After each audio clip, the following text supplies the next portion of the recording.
मैं एक सवाल पूछना चाहता हूं। देश का सबसे धनी आदमी मुकेश अंबानी और उनका न्यूज चैनल क्या देश में दंगे कराना चाहता है?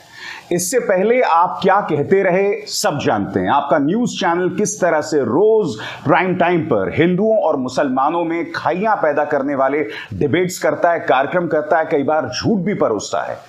मगर कल तो इन्होंने तमाम हदों को पार कर दिया, भड़काऊ कार्यक्रम किया जिसमें सिवाय झूठ के और कुछ नहीं था। मैं आपको उसकी एक छोटी सी झलक दिखाना चाहता हूं।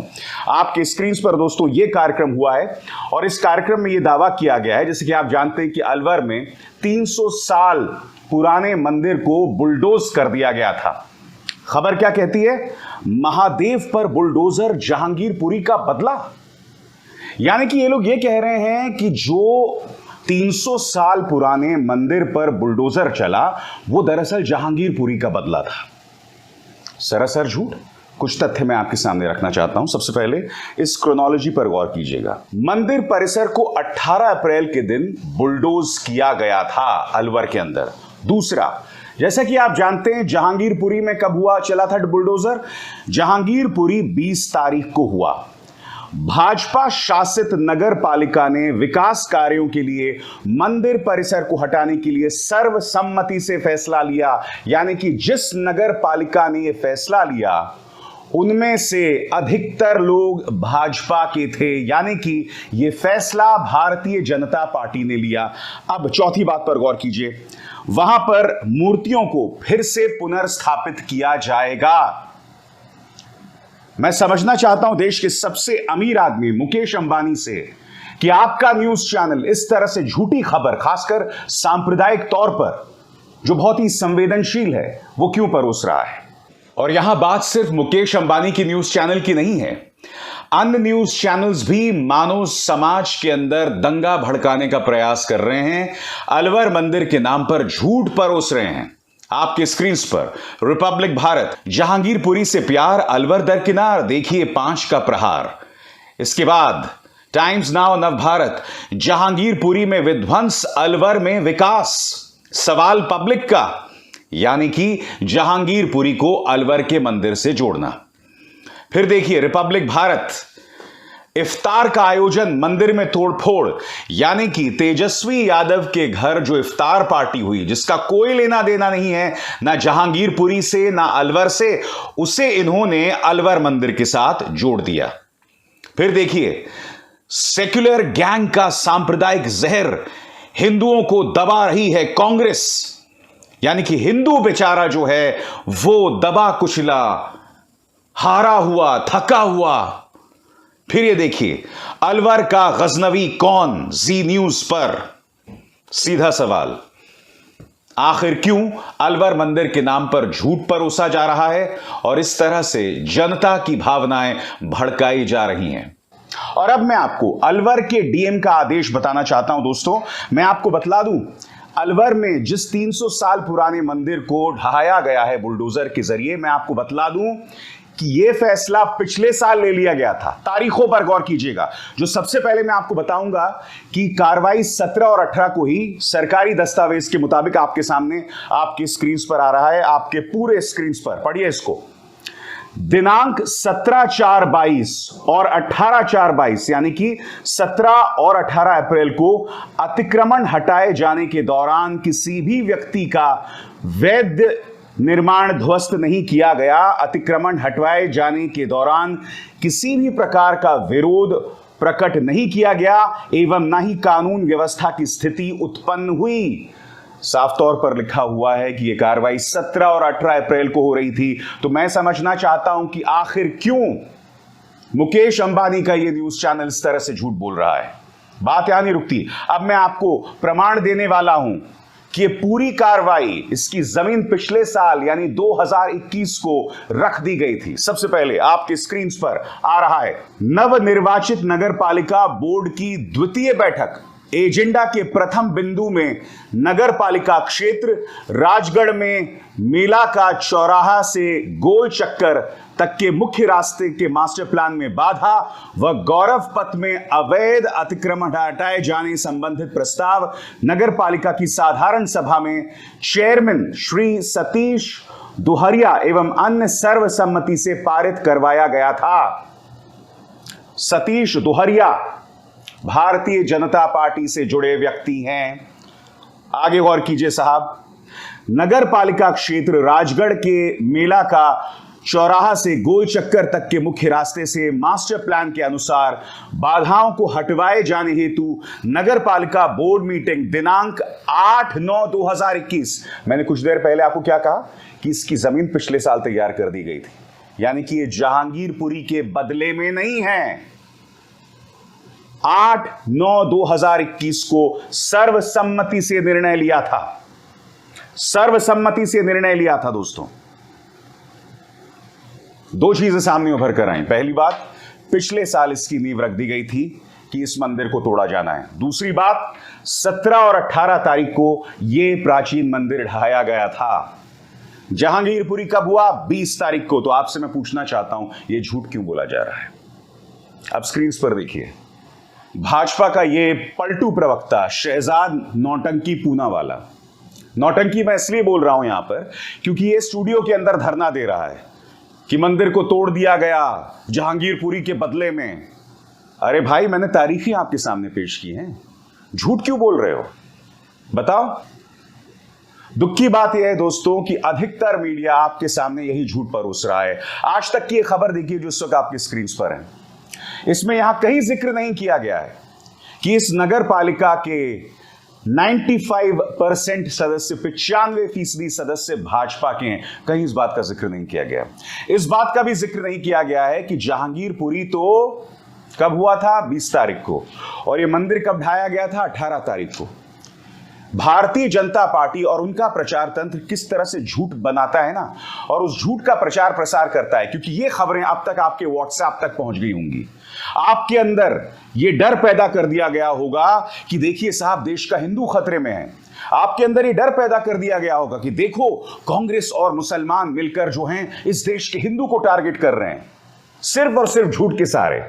क्योंकि मैं आपको बतलाना चाहता हूं दोस्तों, अमित मालवीय ने, भाजपा के प्रचार तंत्र का मुखिया अमित मालवीय किस तरह का झूठ बोल रहा है।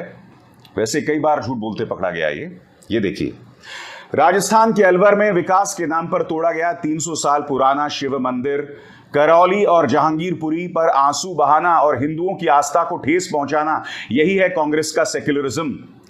तो अमित मालवीय, मुझे एक बात बताओ ना, नगर पालिका के सदस्य तो तमाम भाजपा के हैं, फैसला भाजपा का लिया गया है और पिछले साल यह फैसला लिया गया है।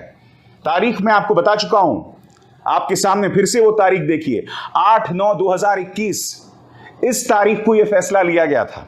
और सबसे बड़ी बात, दैनिक भास्कर की खबर देखिए, भाजपा सांसद बोले गलती हुई। राज्यसभा सांसद और भाजपा नेता किरोड़ी मल मीणा ने इस कार्रवाई पर टिप्पणी करते हुए कहा कि भाजपा के बोर्ड से यह गलती हुई है, इसे नहीं तोड़ा जाना चाहिए था। फिर पढ़िए, राज्यसभा सांसद और भाजपा नेता किरोड़ी मल मीणा ने इस कार्रवाई पर टिप्पणी करते हुए कहा कि भाजपा के बोर्ड से यह गलती हुई, इसे नहीं तोड़ा जाना चाहिए था। यानी कि भाजपा अपनी गलती खुद मान रही है। अब मुकेश अंबानी का न्यूज चैनल क्या करेगा? राजस्थान से जुड़े वरिष्ठ पत्रकार ओम थानवी क्या कहते हैं आपकी स्क्रीन पर। कितनी शर्मिंदगी उठानी पड़ेगी जब इस बड़बोले एंकर को पता चलेगा कि अलवर नगर पालिका बोर्ड पर भाजपा का कब्जा है। 35 में से 32 पार्षद भाजपा के हैं। भाजपा ही प्रस्ताव लाई, पार्षदों से पास करवाया और मंदिर गिरा दिया गया, शायद ये सोचकर कि बात खुलने तक तो दोष राज्य सरकार पर मढ़ते रहेंगे। नहीं ओम थानवी जी, आप इस एंकर की बात मत कीजिए। तो ये छोटा सा प्यादा है भारतीय जनता पार्टी का, इसको काम करना है देश के अंदर अमन को तोड़ने का, अमन को बर्बाद करने का, मगर ये बहुत ही छोटा सा प्यादा है। इनकी जो हैसियत है वो शहजाद पूनावाला से भी कम है। शहजाद पूनावाला जो कि प्रवक्ता है भाजपा का, इनकी हैसियत उनसे भी कम है। ये ऑर्डर्स शायद शहजाद पूनावाला से लेते होंगे, या अनिल बलूनी से लेते होंगे, या अमित मालवीय से लेते होंगे। तो इसलिए जब आप ये कह रहे हैं ना बड़बोले एंकर, इसको आप जरूरत से ज्यादा अहमियत दे रहे हैं। कितने दुख की बात है दोस्तों, 35 में से 32 पार्षद भाजपा के अलवर में, मगर झूठ ये फैलाया जा रहा है कि साहब ये काम अशोक गहलोत सरकार का है। मान भी लिया जाए कि काम अशोक गहलोत सरकार का है, मगर ये झूठ क्यों कहना कि जहांगीरपुरी के बदले में अलवर का मंदिर तोड़ा गया? ये झूठ क्यों बोलना? समाज के अंदर क्यों दंगे जैसे माहौल पैदा करना? बताइए। सबसे दुख की बात यह है दोस्तों कि अधिकतर न्यूज चैनल्स ने इस गलत फहमी को दूर करने का कोई प्रयास नहीं किया। क्योंकि हो क्या रहा है दोस्तों, जहांगीरपुरी में या अलवर में इस तरह के झूठ का प्रचार प्रसार करके हिंदुओं में बेवजह एक नाराजगी भरी जा रही है कि तुम खतरे में हो, तुम खतरे में हो। उन्हीं हिंदुओं को कोई ये बात नहीं बताता कि आखिर ऐसा क्या हो गया कि पिछले 8 साल से जब मोदी जी देश के प्रधानमंत्री हैं, पिछले 8 साल से ऐसा क्या हुआ कि देश खतरे में आ गया? ऐसा क्या हो गया कि देश का हिंदू खतरे में है? मैं आपसे सवाल पूछना चाहता हूं, यह गलत सवाल है क्या? 2014 से पहले तो कभी हिंदू खतरे में नहीं दिखाई देता था। मैं आपको यह बताना चाहता हूं कि आप में से ये कैसा हिंदू धर्म है, ये कैसे हिंदू धर्म का चेहरा है कि हम कट्टर इस्लाम का अनुसरण कर रहे हैं, उसकी कॉपी कर रहे हैं। क्योंकि मैंने आपको इससे पहले कई बार कहा है कि इस्लाम के अंदर भी जो कट्टर मौलवी होते हैं वो अपने फॉलोअर्स, अपने अनुयायियों को मूर्ख बनाने के लिए अक्सर कहते हैं इस्लाम खतरे में है, इस्लाम खतरे में है। वो लोग भी ऐसे करते थे, करते हैं। आज वही काम तुम हिंदू धर्म के साथ कर रहे हो। वो हिंदू धर्म जो वसुदैव कुटुंबकम में विश्वास करता है, जो सर्वधर्म संभाव में विश्वास करता है। इतने फैक्ट्स रखने के बावजूद दावे के साथ कह सकता हूं, फिर भी कुछ नफरती चिंटू कमेंट सेक्शन में आ जाएंगे गाली गलौज करने। और मेरी अपने दर्शकों से अपील है कि इनको फैक्ट समझाएं, तथ्य समझाएं जो आज मैंने आपके सामने रखे। आप में से कई लोग मुझसे पिछले 2 दिन से कह रहे हैं कि अलवर के ऊपर तुम्हारी क्यों बोलती बंद है। मेरी बोलती तो बनारस के अंदर जब दर्जनों मंदिर तोड़े गए थे तब भी बोलती बंद थी। बनारस में मंदिर भी तोड़े गए थे, और किसने तोड़ा था मुझे बताओ ना। यह सवाल आप मुझसे क्यों कर रहे हैं? यह सवाल आप प्रधानमंत्री नरेंद्र मोदी से क्यों नहीं करते हैं, जो सांसद हैं भाजपा की तरफ से बनारस के अंदर? यह सवाल आप मुझसे क्यों कर रहे हैं? मंदिर तो बनारस के अंदर भी तोड़े गए थे ना, मगर उसका मकसद एक कॉरिडोर था, विकास का कार्य था। वहां पर भी लोगों में नाराजगी है, मगर उनकी नाराजगी को मीडिया सामने नहीं रख रहा है। और क्यों नहीं रख रहा है? क्योंकि अगर आप उनकी नाराजगी को मीडिया के सामने रखेंगे तो सवाल खड़ा होगा प्रधानमंत्री नरेंद्र मोदी पर। फिर इनका सारा खेल बिगड़ जाता है हिंदू हृदय सम्राट का। तो मुझे बतलाने का प्रयास करें। मैं तो बनारस पर भी चुप था, अलवर पर खामोशी का मकसद यह है क्योंकि यहां पर साफ तौर पर दिखाई दे रहा है कि किसी की रोजी रोटी नहीं छीनी गई है। और जैसा कि मैंने आपको बताया, मूर्तियां वहां स्थापित की जाएंगी। जहांगीरपुरी में सबसे बड़ी बात, भारतीय जनता पार्टी की एमसीडी ने कई जरूरी नियमों का अनुसरण नहीं किया। सबसे पहली बात, दिल्ली म्युनिसिपल कॉरपोरेशन एक्ट 1957 और दिल्ली डेवलपमेंट अथॉरिटी एक्ट 1957 साफ तौर पर कहते हैं कि जब आप एक जगह पर अवैध निर्माण को तोड़ते हैं तो आपको वहां जो लोग बसे हुए हैं उनको पहले से सूचित करना होगा कि हम ऐसा करने वाले हैं। आपने वो नहीं किया, नंबर 1। नंबर 2, आपको उनका पुनर्वास करना चाहिए, आपने वो भी नहीं किया। खुले आसमान में कुछ लोग अपनी जिंदगी बिताने को मजबूर हैं, आपने नियम कानूनों की धज्जियां उड़ाई। यही वजह है कि सुप्रीम कोर्ट ने इस पर 2 हफ्ते की रोक लगा दी इस कार्रवाई पर। और यही नहीं, सुप्रीम कोर्ट के आदेश की अवमानना, कॉन्टेम्प्ट ऑफ सुप्रीम कोर्ट किया गया। खुद सुप्रीम कोर्ट इस बात को लेकर नाराज है। ये तथ्य हैं, ये फैक्ट्स हैं जहांगीरपुरी के बारे में। सच बताऊं तो इन मुद्दों पर मेरा बिल्कुल भी बात करने का मन नहीं होता है। सच बताऊं तो ये तमाम चीजें समाज को बांटने के लिए और इसके अलावा कुछ नहीं है। मगर अगर मैं इनके झूठ का पर्दाफाश ना करूं तो समाज तो और बर्बादी के रास्ते पे चलता जाएगा। और मैं उम्मीद करता हूं कि जो आज तथ्य मैं आपके सामने रख रहा हूं, आप इस आवाज के जरिए या इन तथ्यों को जो मैंने आपको बाकायदा दस्तावेज के आधार पर बताया, आप यही बात समाज के तमाम लोगों को बताएंगे, अपने आसपास बताएंगे कि हकीकत यह है, इसके अलावा कुछ नहीं। समझिए इनके खेल को, ये लोग हिंदुओं को भड़का रहे हैं, डरा रहे हैं, ऊपर से झूठ का सहारा ले रहे हैं। इनकी आज मैंने पोल खोल दी तथ्यों के साथ और हर बार करते रहूंगा। नमस्कार। स्वतंत्र और आजाद पत्रकारिता का समर्थन कीजिए, सच में मेरा साथी बनिए। बहुत आसान है दोस्तों, इस ज्वाइन बटन को दबाइए और आपके सामने आएंगे ये 3 विकल्प, इनमें से एक चुनिए और सच के इस सफर में मेरा साथी बनिए।